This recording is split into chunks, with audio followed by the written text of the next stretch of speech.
जी नाज़रीन, हम गुलाब देवी हॉस्पिटल में मौजूद हैं और डॉक्टर हामिद हसन जो कि 2013 से गुलाब देवी हॉस्पिटल के एमएस की ड्यूटीज सर अंजाम दे रहे हैं, हमारे साथ मौजूद हैं। Thank you so much sir आपके वक्त का। थैंक यू सर, क्या कहना चाहेंगे गुलाब देवी की थोड़ी हिस्ट्री के बारे में बताइए। ये हॉस्पिटल कब बना? ये हॉस्पिटल 1934 में इसका इफ्तिताह हुआ था। इस एरिया के फिलंथ्रोपिस्ट से लाला लजपत राय, उनकी वालदा गुलाब देवी का टीबी की वजह से इंतकाल हुआ। उसकी याद में उन्होंने गुलाब देवी औरतों के हॉस्पिटल फॉर ट्यूबरकुलोसिस के नाम से इसका इफ्तिताह किया। इसका इफ्तिताह जो था वो गांधी साहब के हाथ से हुआ था। जब पाकिस्तान बना तो इसमें 50 बेड्स थे, यानी 50 बेड्स का हॉस्पिटल था औरतों का, और अब अल्हम्दुलिल्लाह ये 1500 बेड्स का एक बड़ा हॉस्पिटल है। और 50 से जो 1500 का जो सफ़र है, ये सारे का सारा पाकिस्तानियों ने तय किया हुआ है। जब पाकिस्तान बना तो औरतों का टीबी का अस्पताल था, इसमें मर्दों को शामिल किया गया, फिर इसमें चेस्ट डिजीज़ दूसरी शामिल की गई, फिर दिल की बीमारियों को शामिल किया गया, और अब अल्हम्दुलिल्लाह ये एक मल्टी डिसिप्लिनरी टीचिंग हॉस्पिटल है। यहाँ इसका काम का अंदाज़ा हम इस बात से लगा सकते हैं कि हमारे इस वक्त 23 के करीब पोस्ट ग्रेजुएट प्रोग्राम जो हैं वो हॉस्पिटल में चल रहे हैं, और उसमें जिसमें से 14 मेजर सब्जेक्ट्स ऐसे हैं जैसे medicine, surgery, gynae ops, ENTI, pulmonology, cardiology, psychiatry, और हमारे एनेस्थीसिया, रेडियोलॉजी, पीडियाट्रिक्स, इन सब में हमारे यहाँ इस वक्त FCPS के लिए भी हम एक्रेडिटेड हैं। चैरिटी हॉस्पिटल है जिसमें हम लोगों की मदद से मरीज़ों का मुकम्मल इलाज करने की कोशिश करते हैं। अगर आप हमारे मरीज़ों को देखें तो उसमें से कोई भी आप वो बना लें, पैमाना बना लें, तो 90% से ज़्यादा पेशेंट्स ऐसे हैं कि जो किसी भी गुर्बत की अगर आपको लाइन खींच लेते हैं, लकीर खींच लेते हैं, तो उससे नीचे हैं। उनकी तवक्को और ख्वाहिश ये होती है कि उनका इलाज बेहतरीन किया जाए और उनका इलाज मुफ्त किया जाए। लेकिन चूंकि हमारे रिसोर्सेज उससे मैच नहीं करते, तो हम अपनी चीज़ों को प्रायोरिटाइज करते हैं। हमारी ख्वाहिश होती है कि मरीज़ों को ट्रीटमेंट या अद्वियात वो अपने पास से फ्री दी जाए। हमारी ख्वाहिश होती है कि उनके टेस्ट फ्री किए जाएं और उनको 3 वक्त का खाना उनके बेड्स पे मुहैया किया जाए।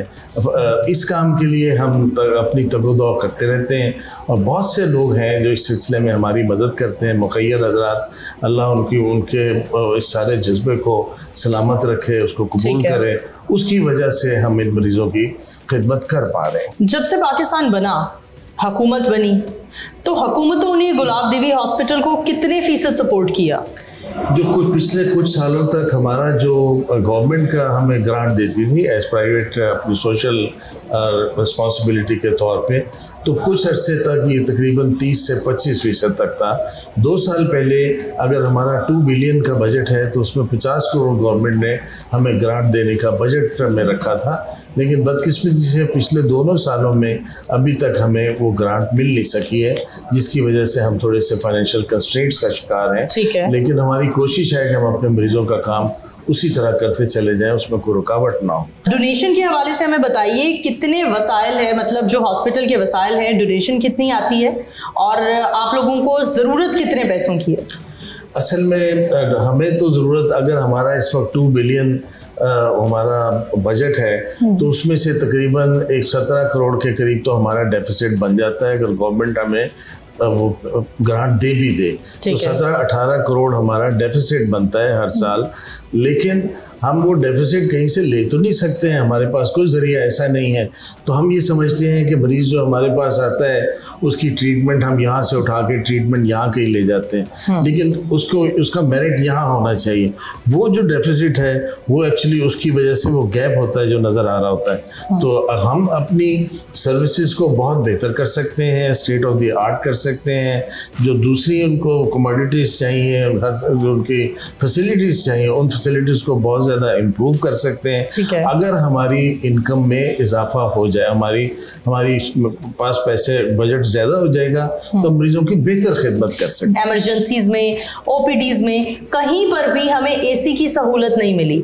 मरीजों की जो सूरत हाल है, सांस के मर्ज में जब आप मुब्तला होते हैं तो कितना मुश्किल होता है कि गर्मी में, हब्स के मौसम में बैठना। हमें इसमें बिल्कुल कोई शक नहीं है कि जो सिविक जो फैसिलिटीज़ हैं वो सारी हर किसी का हक है और उसको पहुंचनी चाहिए। लेकिन बदकिस्मती से हमारे हर मामले में हमारी जो अफोर्डेबिलिटी है वो आड़े आ जाती है। ठीक है। अभी भी जो बिजली का बिल देना हमारे लिए आसान नहीं है। तकरीबन 1.5 करोड़ के करीब हमें बिजली का बिल हर महीने देना होता है, जिसमें कोई हमारे पास कोई रास्ता नहीं है कि उससे हम बचत कर सकें। अगरचे हमने अपने वसाइल को देखते हुए थोड़ा सा सोलर का भी इंतजाम किया हुआ है और उसमें हमारी कोशिश है कि सोलर में इजाफा हो जाए, लेकिन वो बिल हमें देने होते हैं, तो फिर हमें प्रायोरिटाइज करना पड़ जाता है कि कहाँ पे हम। आपको लगता है डॉक्टर्स अपने कमरे में मौजूद हैं या नहीं, वहाँ के एसी चल रहे हैं? ये तो इंतहाई एक ऐसा जुर्म है, अगर कहीं पे भी हो रहा है तो ऐसे नहीं होना चाहिए। पेशेंट्स के लिए एक वार्ड में एक एसी भी मौजूद नहीं था। 2013 से लेकर 25 तक कोई ऐसा साल नहीं रहा जिसमें आपको कोई डोनर मिला हो, जिसने चले नंबर ऑफ फैंस ही बढ़ाने की बात की हो। हमने बहुत से लोगों से हम हर वक्त बहुत सी बात कर रहे होते हैं, लेकिन फिर भी हमें चीज़ों को प्रायोरिटाइज करना पड़ जाता है। हमारे थिएटर्स में, हमारे आईसीयूज़ में, हमारे सीसीयूज़ में, इन सब में एसी जो है वो काम कर रहे हैं, लेकिन जो हमारे वार्ड्स हैं वहाँ हमारे पास एसी नहीं है। जो ऑफिसेज उस लेवल को पहुँच जाते हैं कि जहाँ एसी हम लगा सकते हैं, हम सिर्फ वहीं पे एसी लगाते हैं। सब दफ्तरों में एसी भी नहीं है। जो अफोर्डेबिलिटी है या हमारा बजट जो है या हमारी आमदनी जो है वो उसकी इजाज़त हमें नहीं। गुलाब देवी प्राइवेट कॉलेज भी चलाया जा रहा है, तालीमी अदारा, उसकी जो रेवेन्यू जनरेट होता है उससे क्या करते हैं आप लोग? अल्हम्दुलिल्लाह, हमने कुछ अर्सा पहले हमें ये महसूस हो गया था कि हमारे पास हर वक्त हम लोगों से मांगते हैं और कभी किसी भी वजह से आमदनी हमारी कम हो जाती है।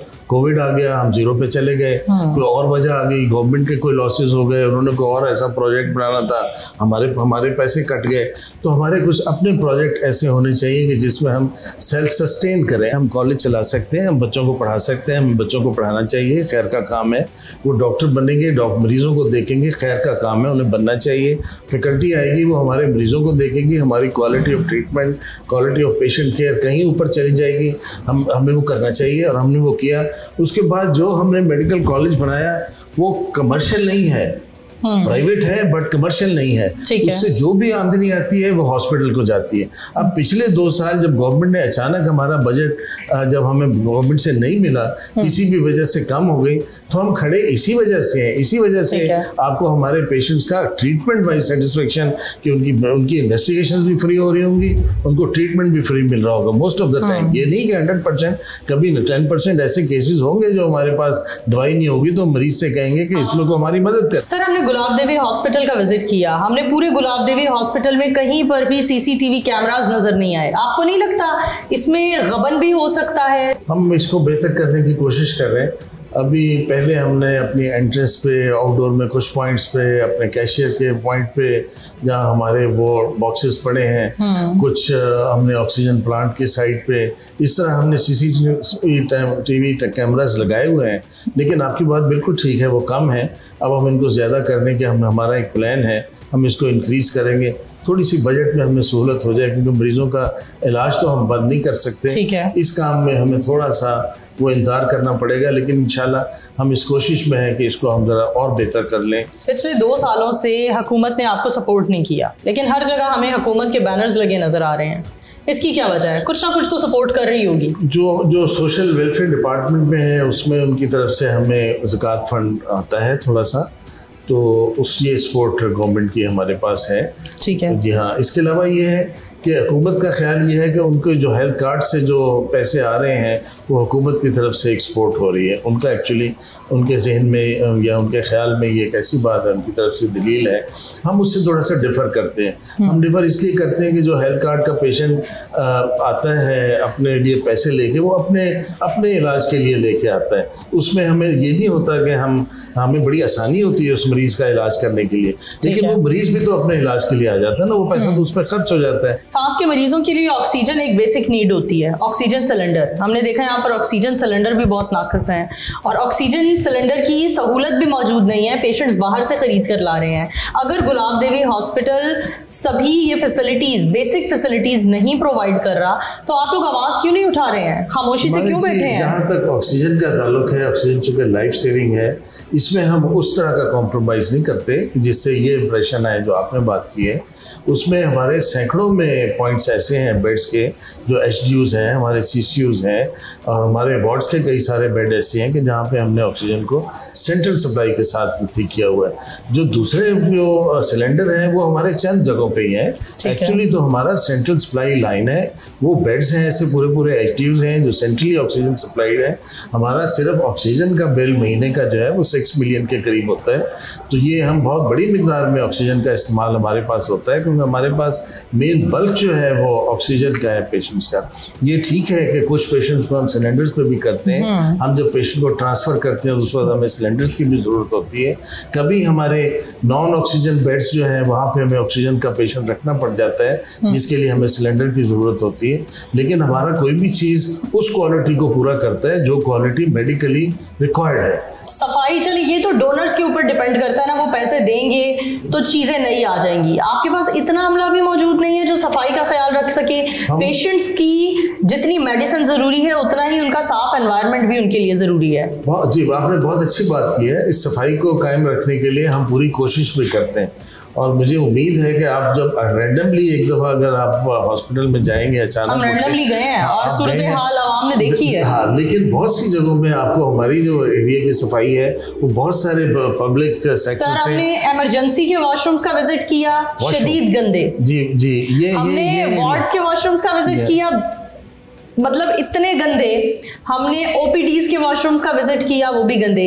आप हर चीज पर डोनेशन को जिम्मेदार ठहरा सकते हैं, लेकिन सफाई और सुथराई के मामले में आपके अमले की नेग्लिजेंसी है। इसके लिए क्या करेंगे आप? इस पे हम अपने अमले को बहुत ज़्यादा इसमें पुश भी करते हैं, उनके बाकायदा वर्कशॉप्स कराते हैं, उनसे चीज़ों को मेंटेन रखने की भी कोशिश करते हैं। लेकिन वॉशरूम का एक एरिया ऐसा है जिसमें कोई सिंपल उसका हल नहीं है, इसलिए कि हमारा आपको पता है ज़राए का ये भी कहना है कि अमला ही जो वॉशरूम साफ करता है वो ही वॉशरूम्स की चीज़ें, नलके वगैरह उतार कर ले जाता है, वही सर्फ वगैरह भी उठा कर ले जाता है। और ये यहाँ लैक कर रहे हैं आप लोग CCTV फुटेजेस ना होने की वजह से। हाँ, हर वॉशरूम पे बहरहाल उसको हम इजाफा करने की कोशिश तो कर रहे हैं, लेकिन इसमें एक बहुत बड़ा फैक्टर ये है कि जो वार्ड 10 मरीजों के लिए बनाया जाता है तो उसमें 20 अटेंडेंट अंदर होते हैं और 40 जो अटेंडेंट्स हैं वो बाहर होते हैं। उसको 100 से 150 आदमी, 200 आदमी बाज़ को यूज़ कर रहा होता है, और बहुत सारे लोग इन वॉशरूम्स को उस तरह यूज़ नहीं करते कि वो बाहर निकलते हुए आते हुए तो सफाई करके आए। वो ओवरबर्डन इतनी ज़्यादा है कि वो आप उसको पूरी तरह उस तरह साफ नहीं कर सकते। आप भी वही चीज़ डिजर्व करते हैं जो मैं करती हूँ, और वो लोग भी वही सब डिजर्व करते हैं जो आप और मैं करते हैं। आप यकीन करें, आप वार्ड में खड़े नहीं हो सकते हैं, वहाँ ना कोई सफाई के लिए अमला मौजूद था, ना सिक्योरिटी गार्ड्स मौजूद थे, ना ही आपके पास CCTV कैमरास की कोई सहूलत है। आपके यहाँ पर लोगों की जाने दांव पर लगा कर बैठे हुए हैं। लेकिन आप ये देखिए कि आपके मरीजों को देखा गया होगा, उनकी ट्रीटमेंट शुरू कर दी गई होगी, उनकी इन्वेस्टिगेशंस ऑर्डर कर दी गई होंगी। ये हो सकता है कि सफाई में हम थोड़ा सा उतने लोग आपको नज़र ना आ रहे हों, लेकिन काम आपको ज़रूर नज़र आएगा। ये हो नहीं सकता कि काम नजर नहीं आया, अफसोस के साथ। आपको मैं आगाही दे रही हूँ, आपको मैं आगाह कर रही हूँ, आपको इन्फॉर्म कर रही हूँ मैं इसको देखूं कि आपका अमला, आपके नंबर ऑफ डॉक्टर्स वहाँ मौजूद नहीं थे, आपकी नंबर ऑफ नर्सेज बहुत कम थी, मतलब ना होने के बराबर थी। और एक पेशेंट बनकर मैं पहले वहाँ विजिट करती रही हूँ, लोगों से बातचीत करती रही हूँ, डॉक्टर से बात करती रही हूँ, एक पेशेंट बनकर, और किसी ने भी हमें ऑन नहीं किया। नर्सेस का रवैया, सलूक बद से बदतरीन था। वहाँ पे सफाई करने वालों का सलूक, किचन को पेशेंट्स हैं, पेशेंट्स के साथ लवाहिकीन हैं, वो बेचारे सड़कों पर सो रहे हैं, चले हम मान लेते हैं। पाकिस्तानियों के लिए यही हम लोगों ने महसूस कर दिया कि पाकिस्तानी यही डिजर्व करते हैं। किचन को लॉक कर देना, किचन की लॉक खोलने और बंद करने की टाइमिंग्स, आपको नहीं लगता आपका अमला आपके पेशेंट्स के साथ, आप अपने पेशेंट्स को भी उतना ही अपने दिल के करीब रखें जितना आपका अमला है? हम अपने पेशेंट्स को बहुत दिल के करीब रखते हैं। इसमें कोई, हमारे मरीज़ों को इस बात का पता है कि हम उनकी खिदमत के लिए हर वक्त कोशिश कर रहे होते हैं। बाकी जो किचन के लॉक करने का मसला है, वो किचन हम लॉक इसलिए करते हैं कि अगर हम किचन्स को लॉक ना करें तो किचन्स मिसयूज बहुत ज़्यादा होते हैं। ठीक है। हम खाना शाम का खाना भी और दोपहर का खाना भी। किचन लॉक होने की वजह से ना, किचन लॉक होने की वजह से पेशेंट्स के लवाहिकीन वॉशरूम में बर्तन धो रहे हैं। नहीं, मुझे बात करने दीजिए, ये हॉस्पिटल के हालात है। जी मुझे बात करने दीजिए कि जब जो दोपहर को और रात को ये 2 वक्त का खाना फ्रेश हमारे किचन से पेशेंट्स को सर्व होता है, उन्हें खाना बनाने की ज़रूरत नहीं होती। बर्तन धोने के लिए उनको ज़रूर चाहिए होता है, और लेकिन नाश्ते के लिए उन्हें खाना हम उनको 1 अंडा, आधा किलो दूध और 2 स्लाइस देते हैं जो उन्होंने किचन में बनाना होता है। अगर हम किचन को सारा दिन खुला रखें तो सिर्फ जो उसमें वेस्टेज है उसका गैस का, वो आप अंदाज़ा नहीं कर सकते हो कि अगर हम ये मेजर्स ना करें तो हमारे कितने पैसे गैस में और ऐसी चीज़ों में वेस्ट होते हैं कि जो अदरवाइज हम पूरे कर ही नहीं सकते। आपको लगता है जितना आप डोनेशन से आप परेशान नज़र आ रहे हैं कि खुदा न ख्वास्ता अगर ऐसे ही डोनेशंस की सिचुएशन रही तो क्या हम सोच सकते हैं कि गुलाब देवी हॉस्पिटल बंद कर दिया जाएगा? ऐसा कभी भी नहीं होगा। जी हाँ, हमें यकीन है। उसकी वजह ये है कि हमारा एक सिंपल सा असूल है कि हम अपने मरीज को सर्व करते हैं। जब तक मरीज की सर्विस होती रहेगी ये अस्पताल बंद नहीं होगा। अगर आप वैसे गिनती में पढ़ेंगे तो आपको लगेगा कि इनके पास तो डोनेशन से काम चल रहा है, ये कैसे चल पाएगा। लेकिन उसके खिलाफ मेरी दलील ये है कि 90 साल से ये हॉस्पिटल चल रहा है, इसका कोई भी दिन पिछले दिन से ऐसा नहीं था कि जो ख़राब था, इसका हर दिन पिछले दिन से बेहतर था। गुलाब देवी हॉस्पिटल जो कि डोनेशन पर चलता है, इसका पार्किंग का ठेका कितने में दिया? इसका तो मुझे याद नहीं है अभी एग्जैक्ट अमाउंट। लेकिन पार्किंग का ठेकेदारी, ये जो सिस्टम है पार्किंग का, ये आपको लगता है डोनेशन पर चलने वाले हॉस्पिटल को पार्किंग के इतने रेट्स, और फिर वो जो बाहर गाड़ी का 150, 100, फिर बाइक का 50, 60, ये जो पैसा हम डोनेशन में या बाहर कोई बैंक हमने किसी को लोन पे उसको रेंट पे दिया हुआ है, ये सारा मरीजों की सर्विस में इस्तेमाल होता है। तो अगर यहाँ से कोई पैसा आता है तो वो कहाँ जाता है? वो तो हॉस्पिटल की ये इनकम है जो जिसमें जो एक रेगुलर इनकम है। ये तो हम हर जगह से हम कोशिश करते हैं कि किसी ना किसी तरह मरीजों के लिए आसानी आ जाए। डॉक्टर साहब को पता है मोबाइल यूज कर रहे हैं, आपके पास सीसीटीवी कैमरास ही नहीं है, आपको पता ही नहीं डॉक्टर मरीज कितना सीरियस है। डॉक्टर मोबाइल पर फिल्म देख रहे हैं, ड्रामा देख रहे हैं, मंगेतर से बात चल रही है। हमेशा ऐसे नहीं होता। मेरा वर्शन ये है कि हमेशा ऐसे नहीं होता। हमारे बहुत सारे काम टेलीफोन पे होते हैं और उसमें हमें टेलीफोन की ज़रूरत होती है। आपके बैठे हुए भी मुझे मरीजों के और थिएटर से भी फ़ोन आया जिन्होंने मुझसे राय ली। ये टेलीफोन अब हमारी ज़िंदगी का हिस्सा है। पेशेंट्स की शिकायत है, इसमें पेशेंट को पता नहीं होता कि डॉक्टर क्या कर रहा है। पेशेंट की शिकायत है, मैं वहाँ मौजूद थी। पेशेंट शिकायत कर रहे हैं और नर्स साहिबा मोबाइल खोलकर आराम से टीवी ड्रामास देख रही हैं। हो सकता है अगर कोई आपने ड्रामे वो वहाँ ऑपरेशन करना तो नहीं सीख रही। अगर कोई ऐसा काम कर रहे हैं तो वो गलत काम कर रहा है कि उसमें अपने वो जाती कामों के लिए उस वक्त दे रहा है, ये गलत काम है। लेकिन माशरे में जहाँ पे बहुत सारी बीमारियां हैं वहाँ पे हमारे माशरे में भी बीमारियां हैं, इसमें शक नहीं है। ठीक है, लेकिन हर चीज को उस ऐनक से देखेंगे फिर तो सांस लेना दोबारा। ठीक है। गुलाब देवी हॉस्पिटल ने 50 बेड से 1500 बेड्स तक का सफर किया। अब 1500 बेड्स वाले हॉस्पिटल में कितने टोटल डॉक्टर्स हैं? अमला कितना है आपके पास? हमारे तकरीबन 200 के करीब डॉक्टर्स। ठीक है।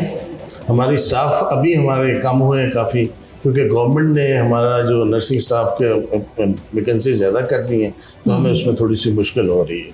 ठीक है, कोई मैसेज देना चाहेंगे देखने वालों को या हुकूमत को? हमारे पास जी मेरा मैसेज तो बड़ा सिंपल है। वो लोग जो दर्द दिल रखते हैं उनके लिए कि यहाँ हमारे पास ऐसे मरीज़ आते हैं जिनके वसाइल नहीं हैं, हमारे पास एक्सपर्टीज़ है, हमारे पास विल है, हम उनकी खिदमत करना चाहते हैं, उनको ठीक करना चाहते हैं, उनका इलाज करना चाहते हैं, लेकिन वसाइल हमारे आड़े आ जाते हैं। अगर दर्द दिल रखने वाले हजरात इस सिलसिले में हमारी मदद करेंगे तो हम बहुत सारे ऐसे लोगों की न सिर्फ जिनकी खिदमत हम नहीं कर पा रहे हैं उनकी कर सकेंगे, जिनकी कर रहे हैं उनकी उससे बेहतर कर सकेंगे, और हो सकता है कि बहुत से घरों में हम उनकी सेहत की वजह से कोई रोशनियों के नए चिराग जला सकें, पुराने बुझने से बंद कर सकें।